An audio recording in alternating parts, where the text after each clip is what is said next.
تستمر فعاليات خيمة الاعتصام في مدينة قامشلو للمطالبة بحرية القائد عبد الله أوجلان الجسدية أمام مقر الأمم المتحدة في المدينة، وذلك بمشاركة أعضاء المؤسسات والمجالس في ناحية عامودة، بالإضافة إلى أعضاء هيئة الاقتصاد والزراعة والصحة ومديرية الأفران في إقليم الجزيرة. في هذا السياق تحدث صالح عبد الله نائب الرئاسة المشتركة لمجلس بلدة توبو في ناحية عامودة، مؤكدا النضال لأجل حرية القائد ومشروع الأمة الديمقراطية. جئنا من عمودة للمشاركة في خيمة الاعتصام لفك الحصار والحرية لجسد القائد عبد الله أوجلان، ونحن دائما نمشي على خطاه وعلى مشروعه إنارته للشعب ومشاريعه التي تحمل الأمة الديمقراطية وقوة الشعوب.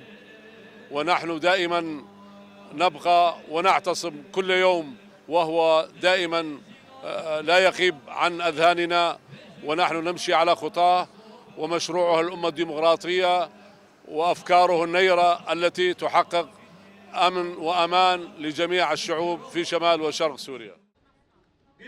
بدورها أضافت سهيلة شمو الرئيسة المشتركة لمديرية الأفران في مقاطعة قامشلو إنهم كشعوب شمال وشرق سوريا بكافة المكونات سيناضلون من أجل حرية القائد عبد الله أوجلان وكسر العزلة المفروضة عليه. كشعوب في شمال وشرق سوريا بكرده وعربه وسريانه وشركسه نعاهد القائد بالسير على مسيرته وفلسفته.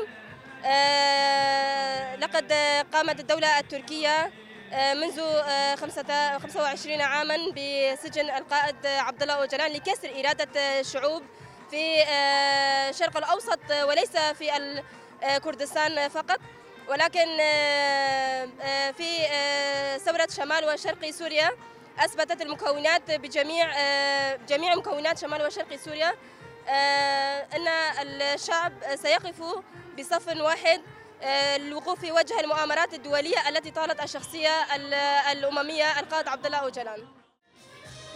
هذا ومن المقرر أن تختتم فعاليات خيمة التضامن يوم غد الاثنين في مدينة قامشلو.